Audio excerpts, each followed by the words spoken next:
sa Judges chapter 13, verse 5. Judges chapter 13, verse 5.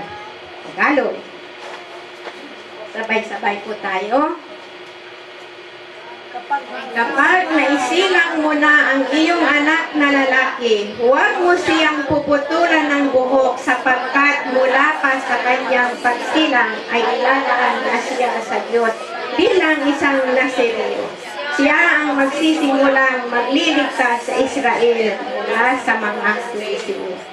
Amang banal Diyos ng Israel, sa pangalan ni Jesus at sa banal na Espiritu Santo, marami pong salamat sa oras na ito.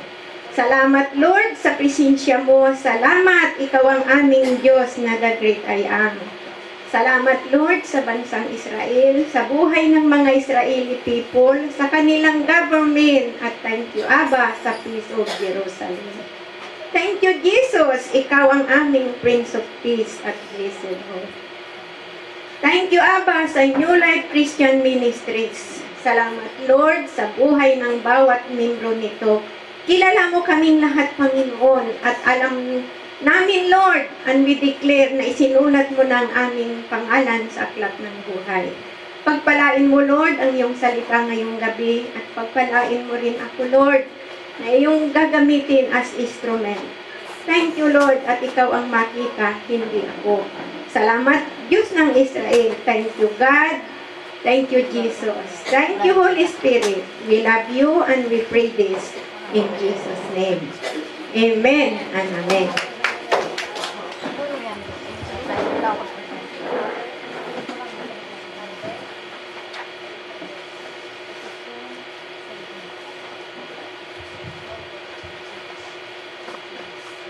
Hallelujah! Purihin ang pagsalita ng Lord. Sabi ko, Lord, anong ipipreach ko ngayon, Biyernes? At anong ipipreach ko bukas? So, sabi ko, Lord, hindi ko alam. But, i-reveal mo kung ano. Alam nyo, pag bukas ko ng television, na-persecute si Netanyahu about Palestine. So, Lord, ito ba? And then, suddenly, nag-plus yung kidlat dahil may bagyo daw sa Israel. For the first time, nagkaroon ng bagyo sa Israel at maraming damage. So, pag-usapan natin ngayon ang buhay ni Samson. May connection ito sa Palestine.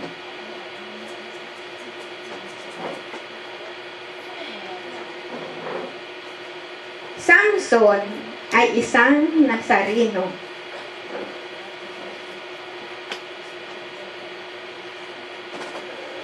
Siya ay isinilang na may pangako ang kanyang magulang sa Diyos para maglingkod.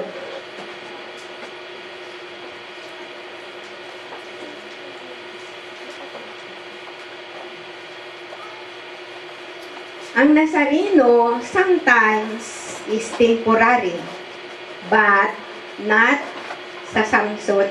Hindi sa kaso ni Samson.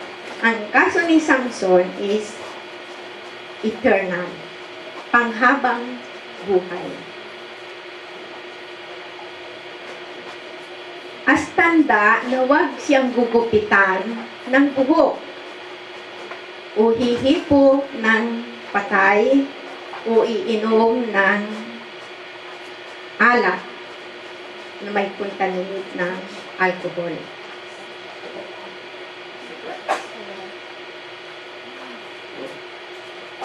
Pero bakit si Samson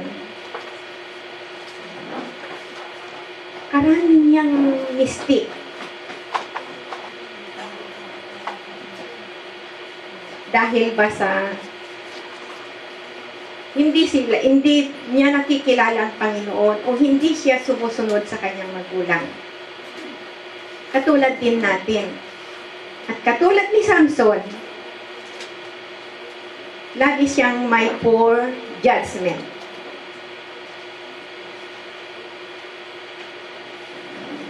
hindi niya nasusunod yung gusto ng magulang dahil sa ganyan ang mga kabataan eh.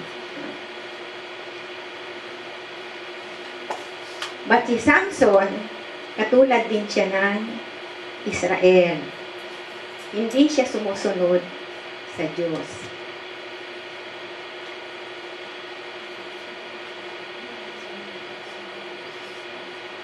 Kaya maraming terrible na sin ang nagagawa nila at ini-ignore ang Diyos.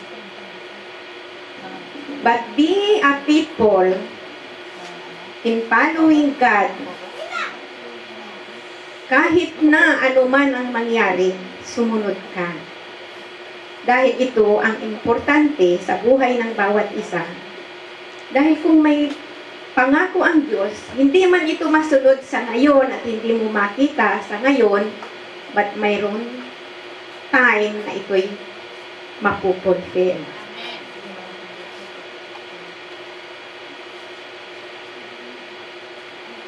Lumaki si Samson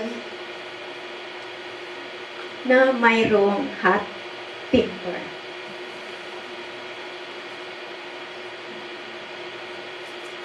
Hindi siya sumusunod kahit sino. Basta gusto lang niya, laging kung ano yung nangyari, gusto niya, yun lang. Minsan, namasyal siya. And then, nakita niya ang isang dalaga, isang Palestinian. Makipagbukas po sa why his parent objected to his marriage. Judges chapter 14 verse 3. Nakita niya ngayon. Usahin po natin. Bakit naman gusto mo pang saangkan ng mga hindi tuling? Ito'y iyon kapipili ng mapapangasawa. Wala ka bang mapili sa ating angkan, sa ating mga kababayan? Tanong ng mga ito.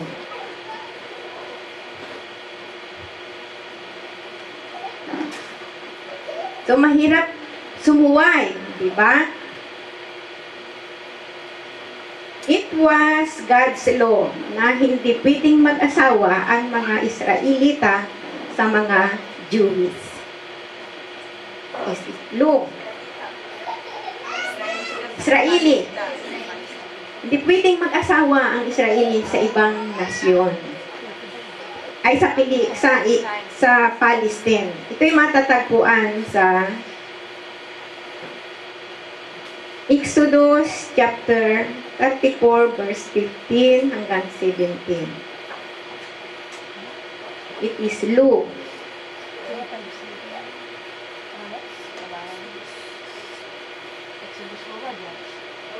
Exodus.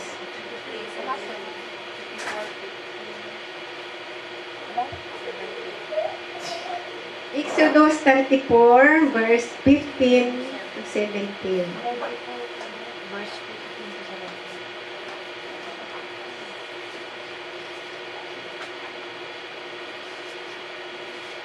Sa atin, marami nang umuwing Israeli, ay Palestine, isang eroplano.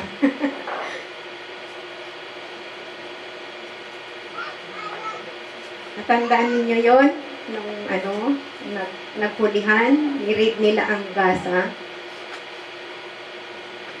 Isang eroplanong mga bata inuwi sa Pilipinas. Anak ng mga Pilipino. Dahil doon sila nagtago dahil walang hulihan doon. Di nung nahalugad, nakuha yung mga bata kasamang pinauwi. So marami tayong lahi ngayong Philippine Palestine. So, basahin natin ngayon. Huwag kayong gagawa ng kasunduan sa mga taga roon. Baka mahikayat nila kayo kumain ng mga handog sa kanilang mga Diyos-Diyosan kapag sila'y sumamba sa mga ito. Verse 16. Huwag ninyong hahayaan na ang inyong anak ng lalaki ay mag-asawa ng babaeng taga-roon. Baka mahikayat sila sa mga ito na magsilingkod sa kanilang mga Diyos-Diyosan. Huwag kayong gagawa ng Diyos-Diyosan, limital o sasamba sa mga ito.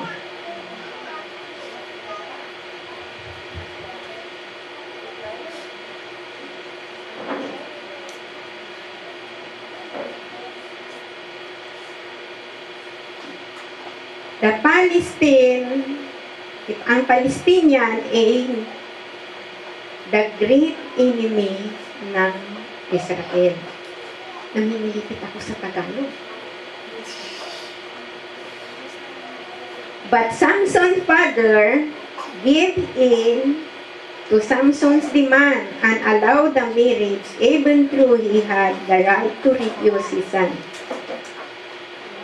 Minsan kapag tayong mga magulang, pag nagsabi ang mga anak natin na siya ang gusto, wala tayong magawa. Ako, ganyan ako. Kung saan ka maligaya, doon ka. Pero kung magkamali ka, wag kang lalapit. May ugali akong ganyan. Kung siya ang gusto mo, lahat. Pero kung nagkamali ka, don't come to me. Tapos, yan ang ano ko. Binigyan kita ng babala, pero hindi ka nakinig.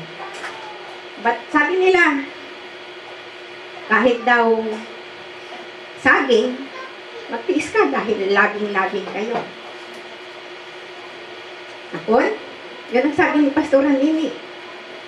Yun ang gusto mo eh. Kahit bugbog, pantsimbag ka, dahil yun ang gusto mo. Pagkatapos ng bugbugan, maya-maya, labing-labing. Ayaw ko ng ganon. Pero marami sa atin ganon. Huwag naman po kayong, kahit na mahal niyo isang isang bisis lang, wag nang maulit. Dahil hindi maganda po. Ang ating katawan, templo ng Panginoon. Ang asawa natin, parehas lang ang labanan. Walang lalaki, walang babae. Equal tayo sa Panginoon.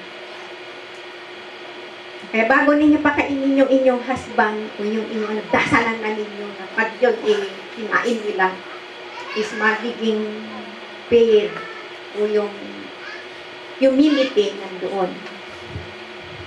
Ganyan ang ginagawa ko sa aking mga amo. Basta niluto ko, Lord, andyan na lahat yung rikado ng panalangin at pag tinikman, masarap siya. Kaya wala lahat akong niluto na hindi masarap. Lahat masarap. Lahat yun ay Philippine dish. Kahit pinatha ko lang. O kaya minsan nakuha ko lang sa TV, basta dinasalan ko yun, Philippine food.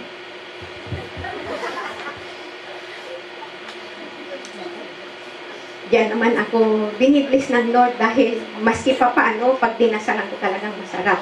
Paulit mo sa akin, di ko na alam. Sabi niya, Dude, you remember? Ano kaya yung minuto ko noon? Pero alam ng amo ko yun na dinadasalan ko yung pagkain nila. Pag kinain naman nila, naalala ko yung nanay ko kapag kayong dinadasalan ko. Minsan yung naghuhugas ng kutsara, di pinagkukudkod ko yun dahil medyo matigas. Sabi niya, huwag mong pagkudkurin yan, mag-away-away yung mga kumain. Naalala ko yun. Wala naman yung sa Dilbia. Pag senior mo yung kay Pastora King, wala yung sa Dilbia, nanay. Pero maalala din niya yung sinabi ko, sabi mo sa akin, Pastora, wala sa Dilbia. Ay, bakit sinasabi mo siya? Wala din yan sa Dilbia. Oo nga, sabi. Kami rin naman po. Kasi sabi niya, ganito. Ganito.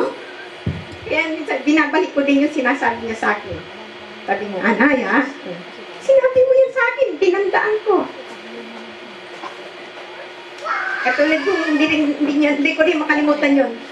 Kumain ka ng baboy, may high blood ka o wala. Kung kumain ka ng ganito, gano'n, mamamatay ka rin. Sabi niya, oo nga. Kainan mo ng lahat daw. Ay, ako hindi. Basta.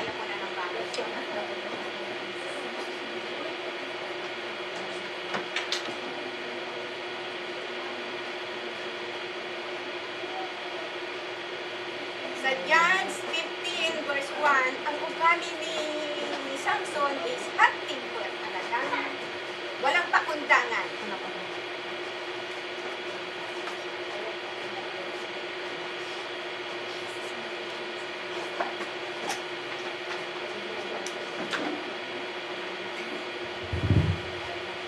Lahat tayo mag-ano? Ha? Hindi nagtagal at dumating ang panahon ng anihan. Dala ng isang batang kambing, dinalaw ni Samson ang kanyang asawa, ngunit ayaw siyang papasukin ng biyanan niyang lalaki. Ito ang first wife ni Samson. Nagalit siya dahil una niyang napangasawa is Philistine din, pero hindi si Delilah.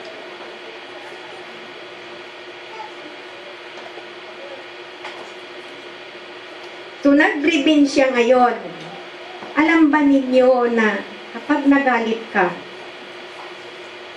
ng grabe, nag-i-impact ito sa puso. Hanggang hindi mo ito nararamdaman, lumalaki yung revenge mo. Kahit na anong gawin mo, na pagtitimpi dahil gusto mo, sa laki ng galit mo, hindi mo ito mawawaglit.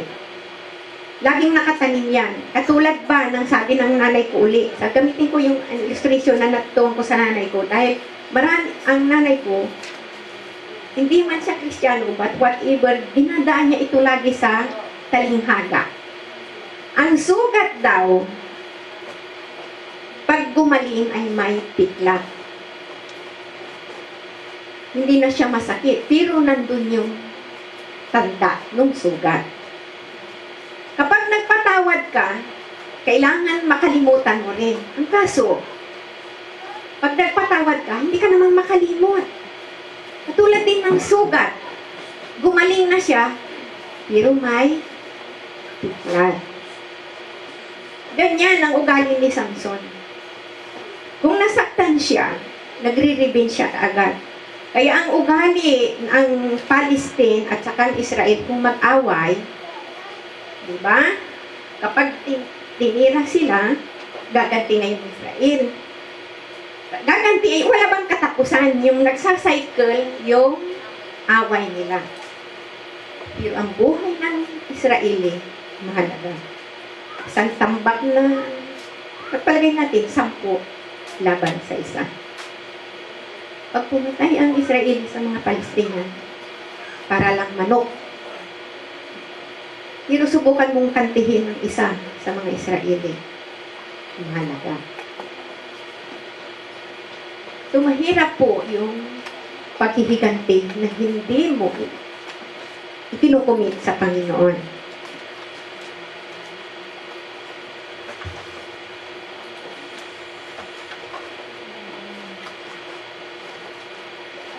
Number 4 po, God used weaknesses for good. Judges chapter 15 verse 7. Ito ang matinding galit ni Samson. Sabay-sabay po tayo. Sinabi ni Samson sa mga Pilisteo, dahil sa ginawa ninyong ito sa akin, hindi ako titigil hanggang hindi ako nakakaganti sa inyo.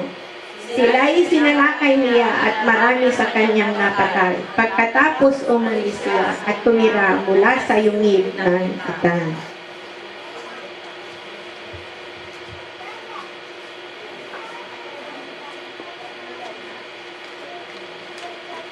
God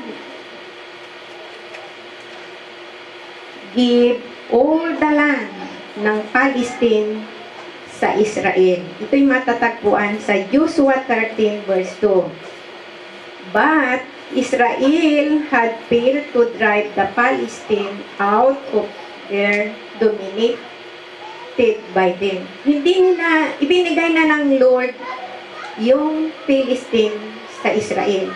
Pero nag-mistake sila. Hindi nila napaalis ang mga Palestine sa lugar na ng Gaza,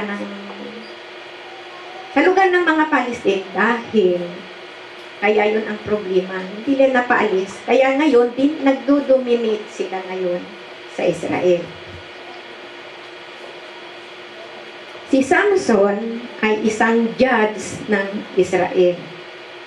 Pero, mayroon nga siyang ugaling hot temper at mapag-higanti. Dahil sa paghihiganti niya, hindi pa rin inaalis ng Lord yung pangako niya na siya ay gagamitin sa bansang Israel at yung pangako ng Lord sa kanyang magulang. Tingnan ninyo yung kanyang ugali. Hambog. Sa Judges 15, verse 14 and 17. Mayabang si Samson dahil sa lakas niya. Dahil gwapo siya. At maraming chicks.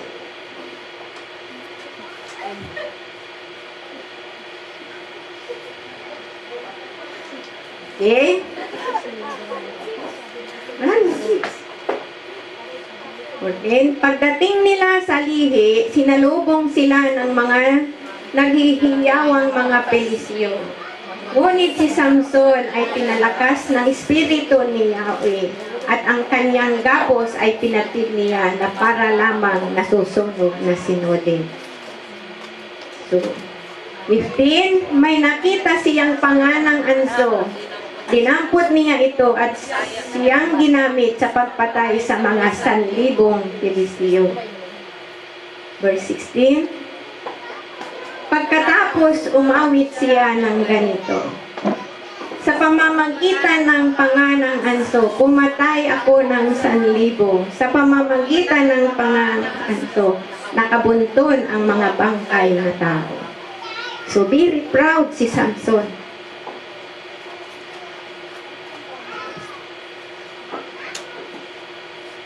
Minsan, hindi natin alam yung kapangyarihan ng Lord. Even na ikaw ay mayabang o ano paman. But kung ikaw ang pinagkalooban ng Lord, hindi niya ito babawiin. Bagkus na lahat ng ating mga mistake, andyan pa rin. Hindi rin niya naka-stagnant lang dyan. Dahil yung pangako niya, andyan rin. Pero mas effective kung tayo ay susuko at laging maghahambol sa Panginoon. But God is so good. Sa kabila ng ating buhay na upside down, God still loves us.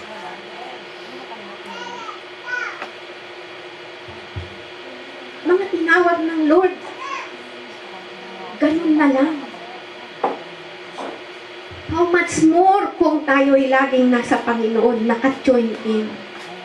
Lalo tayo sigurong pagpapalain. Eh si Samson, grabe pa eh. Pero, yung pangako ng Lord, ganun na lang. Ang pangit pa sa ugali ni Samson, nagre-realize siya sa sarili niya. Hindi niya ina-acknowledge si Lord na kaya siya mayroon siyang lakas na ganun dahil sa pangako ng Lord sa kanya. Pero akala niya, siya lang yun eh. Our gift, ang gift na pinagkaloob sa atin ng Lord, hindi yan galing sa iyo. Pag wala ang Diyos, wala kang magagawa. Wala kang magagawa. Isang tinatanong ko nga, bakit nga ba talaga laging nagre-recycle yung away sa Palestine? Ngayon, gusto na naman nilang kunin yung kalahati ng Jerusalem para capital nila. Minsan sabi ko, sino sila para maging ano? Minsan sabi ng amo, kung Diyo ka, mas grabe ka, eh, Gentile ka pa lang, makikipag-away ka lang. Sabi ko, Lord, huwag kong ibigay ang Jerusalem sa Palestine. Yung wala tayong magagawa, kundi ang manalangin. Dahil yung lakas, anong lakas mo? Wala! Pero isang ganun lang ng Lord, it come to pass. Ang mahalaga lang sa atin, prayer. Wala na tayong magagawa pa. Prayer. Kaya ugalihin po natin manalangin para sa Israel. Alam nyo, pag nagpipray tayo ng Israel, kalimutan mo na yung pangangailangan mo, kalimutan mo na yung pamilya mo. Kapag nanalangin ka ng Israel, cover lahat yung hinihiling mo. Ako, hindi na ako nanalangin kung saan-saan. Basta nakapokus ako dyan sa Israel. Sabi nga nila, paulit-ulit. Never mind, napaulit-ulit. Dahil yung basahin mo ngayon, sa isang scripture, basahin mo yan, iba ang meaning. Pabasa mo kay, pinabasa mo kay Sister Rudy. Iba ang revelation niya noon kay Sister Rudy. Basahin ni Sister Lourdes, iba rin ang revelation noon. Basahin mo kay Sister Ami, iba-iba yan. Pero isang scripture lang yan. Iba-iba lang ang revelation. Kung binasa mo kaninang alauna yung pray for the peace of Jerusalem, basahin mo mamaya nga. So, iba na uli ang revelation niyan. Kahit paulit-ulit, hindi mo alam yung revelation ng Lord. At hindi mo rin alam kung anong nangyayari sa Jerusalem. At hindi mo rin alam kung anong nangyayari sa Jerusalem. Speaking of that, noong isang araw, bago ako matulog, kahihiga ko pa lang. Katatapos ko lang manalangin, bigla ba namang mayroong ang ingay. Ay papunta na yung antok ko.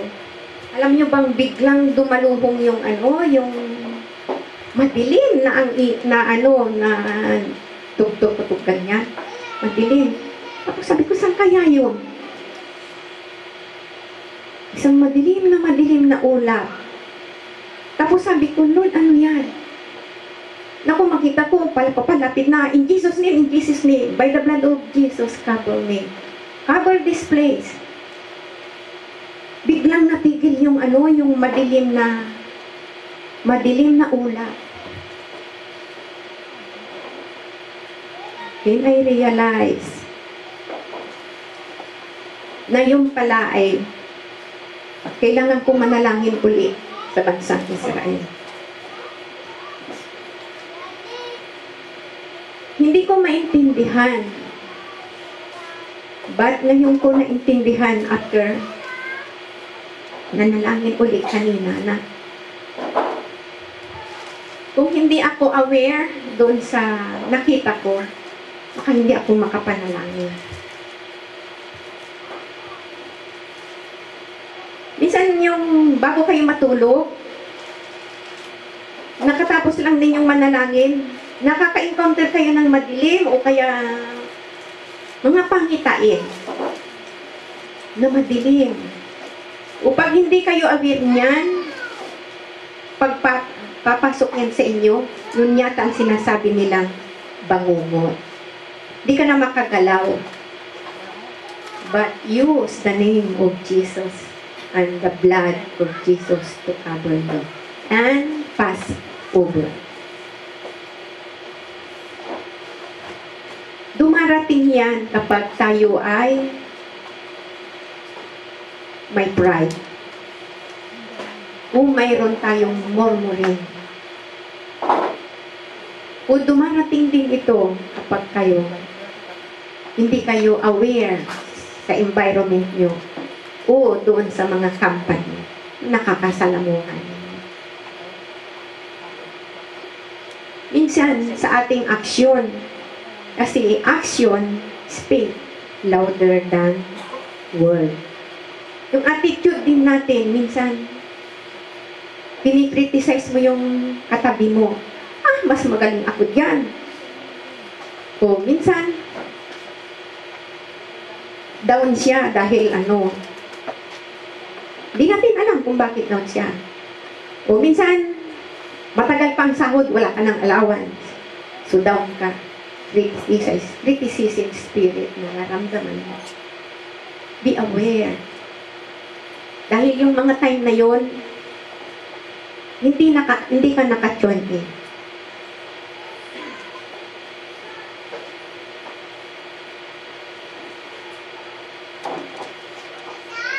Pangatlo,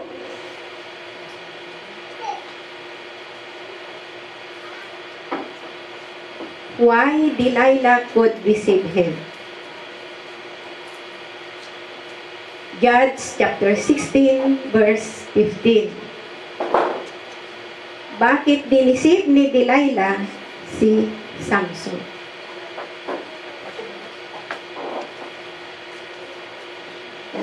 Sabay-sabay po tayo. Kaya sinabi sa kanya ni Delilah, ang sabi mo'y mahal mo ako, hindi pala totoo. 3 bisis mo na akong niloloko. Bakit ayaw mong sabihin sa akin ang lihim ng iyong lakas? Verse 16. Verse 15. Wala na pala. Hanggang 15 lang.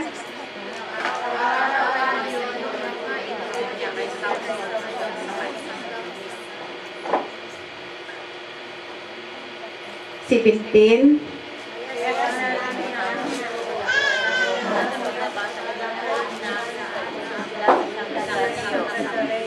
Paggupit ng aking buhok, kaya kapag naputol ang aking buhok, hihina ako tulad ng karaniwang tao. See?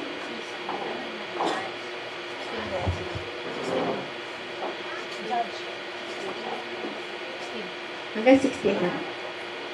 Alam nyo, kahit mahal mo rin palang isang tao, don't trust.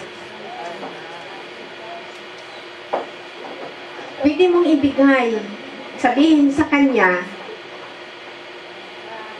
but yung relationship mo sa Panginoon, maliban na lang kung kilala mo siya, hindi mo pa naman kilala. Minsan, sa ating pakikisalamuha sa tao, lalo na yung mga binata at dalaga, minsan mo lang siya nakilala, tapos ganito. Kilatisin naman ninyo kung anong kulay ang kuko niya. Kilatisin din ninyo kung may amoy yung kanyang kilikili. Please lang, hindi yung ura-urada yes na kaagad. Yung mga sikrito natin, hindi lahat yun lalabas. Sabi nga ng Bible, kung anong ginagawa ng kanang kamay, hindi dapat malaman ng kaliwa. Lalo na sa business. Sa atin, maghalo-halo dito. Pagkaraan ng 2 araw, may halo-halo na doon. Maya-maya, doon. Mausisa mo isang buwan. Naku, lahat nagtitinda ng halo-halo. Sino pa ang bibili? Sino pang bibili? Dito, bawal yun. Kung may tindahan dito, hindi ka na pwedeng magtayo dyan. Doon, sa kabila ka magtatayo. Dahil hindi, mayroon ng isa. Sana ganun tayong discipline sa ating bansa. We pray na magkakaroon.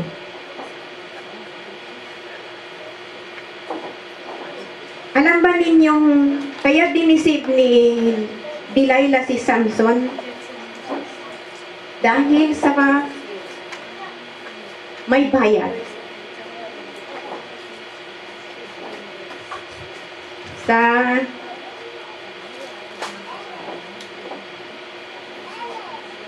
Judges chapter 16 verse 18. Sorry, hindi ko na masabi. Diyan saan? Judges chapter 16 verse 18.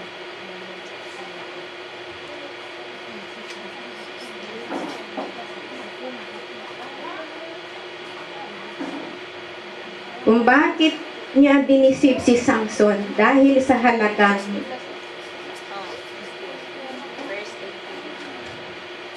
hindi ko nga nailagay. Judge 60 verse 18. Ibaba mo lang ng konti.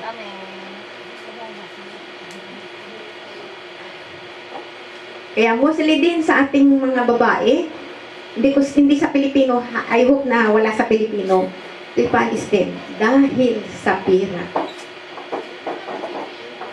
Okay, basahin natin.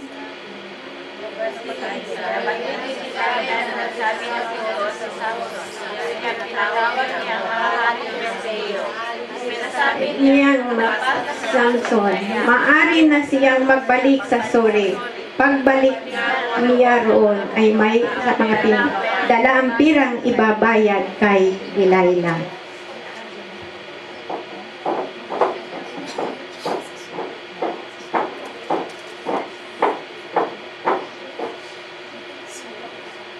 Sa Judge chapter 16 verse 5, nakalimutan kong ilagay dyan. 16 verse 5. Nakalimutan. Parating na po na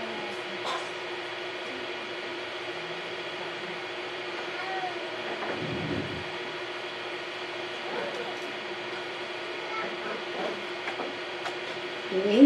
Ito ang dahilan kung bakit dinisip ni Delilah. Isa ito, number 1. Ang babaeng ito ay nilapitan ng 5 pinunong Pilisyo at kanilang sinabi, suyuin mo si Samson para malaman namin kung ano ang lihim ng kanyang lakas at nang mabihag namin siya. Kapag nagawa mo iyan, bawat isa sa amin magbibigay sa iyo ng 1,000 pirasong pina. Each of them. So noong panahon na yon, nung mabihag ni Delilah si Samson, siya ang pinakamayamang babae sa Palestine.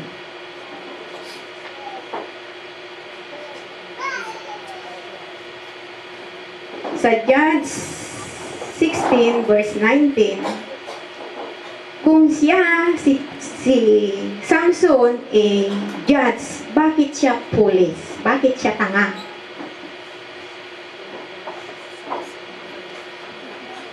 There is.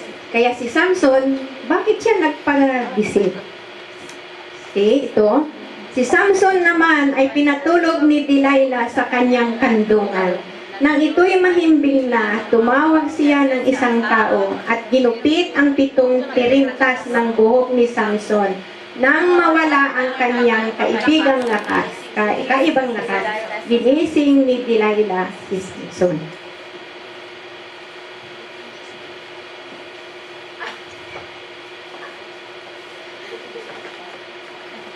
Si Delilah ang pinaka-deceitful woman sa Palestine. Mayroon siyang hani sa kanyang labi at mayroon naman siyang kamandag sa puso. Nagkunwari siyang mahal niya si Samson at dahil lang sa pira.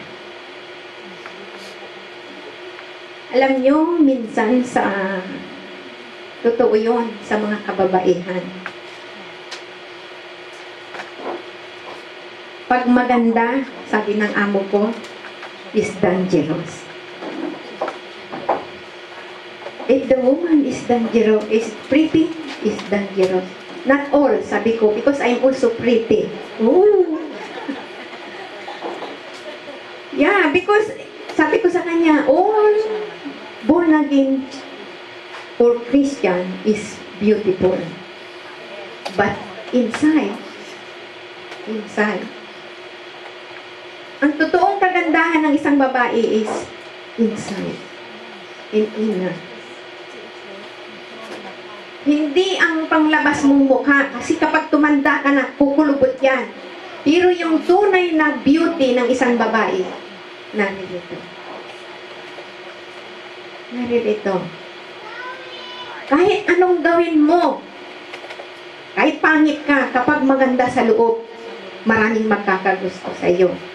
Kahit ang ganda-ganda mo, kung pangit ang ugali mo, hindi ka papansinin. Alam niyo kung bakit ang mga Amerikano ayaw ng maganda? Gusto nila yung mga pangit? Dahil kanila raw. Makara, sabi ko. That is our nature as American. Nung makita ko nga, ang papangit nga ng mga asawa ng Amerikano dito sa Israel. May bisita kami. Ay, sabi ko, Lord, mas maganda po ako pala dyan.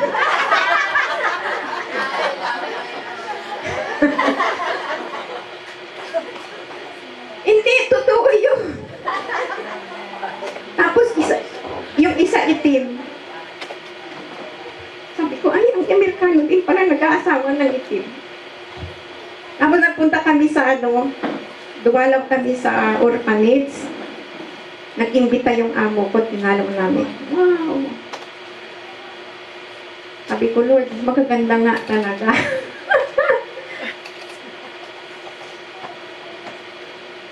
Pero ang totoong ganda ng isang babae, totoo yun, yung inner. Hindi yung panglabas na anyo. Dahil, naalala ko Sister Nancy. Sabi niya, akala daw niya, siya na ang pangit, lalo na yung ilong niya. Pero nung naglalakad siya papunta sa simbahan, nakita niya, nasalubong niya, ay, nakatingkad yung ilong.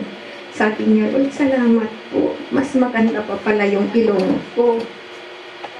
Alam mo, minsan, totoo rin yung pag nakakakita mo, akala mo ikaw na ang worst.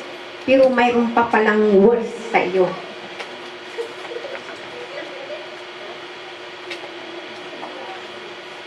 Maalala ko tuloy Sister Grace. Pagdating sa Nigeria, siya ang the best, beautiful.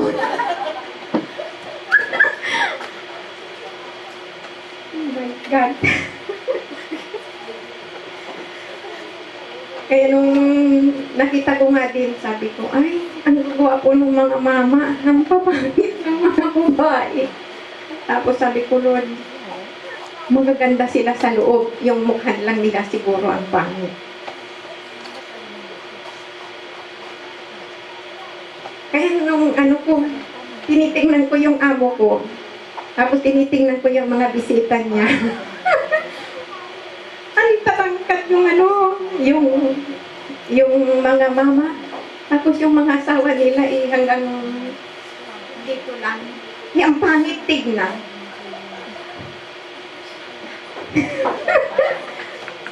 Sabi ko, Lord, patawad po. Sabi ng alaga ko, yung mata mo, dupitin ko.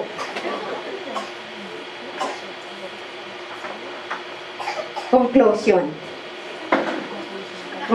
na. Magtatapos na tayo. Judge chapter 16, verse 28 to 30. So, in spite ng kaguluhan sa buhay ni Samson, sa upside down niyang buhay, God still loved him.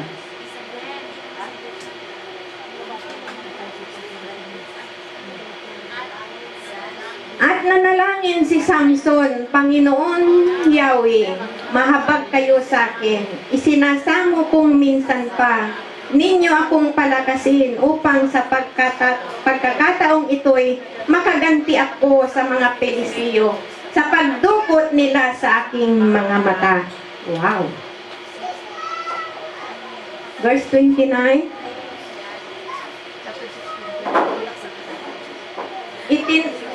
Itinukod niya ang kanyang mga kamay sa dalawang haligi sa gitna ng gusali. Verse 30. At malakas na sinabi, mamamatay ako, ngunit sama-sama tayong mamamatay. Ibuhos niya ang kanyang lakas at itinulak ang mga haligi. Gumuho ito at nabagsak sa mga pinuno at lahat ng Pilisiyong naroon. Kaya ang napatay niya ni Samson sa oras ng kanyang kamatayan ay mas marami pa kaysa noong siya'y nabubuhay.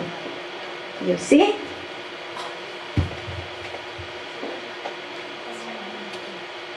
Sa kabila ng upside down na buhay ni Samson, grabe.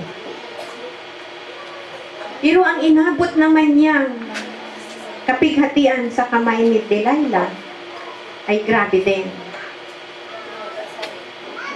Alam nyo, kapag ang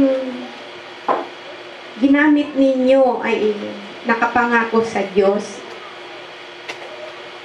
may consequence ito.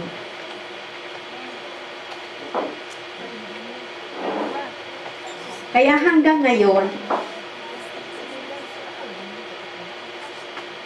kung anong ginawa ni Delilah kay Samson,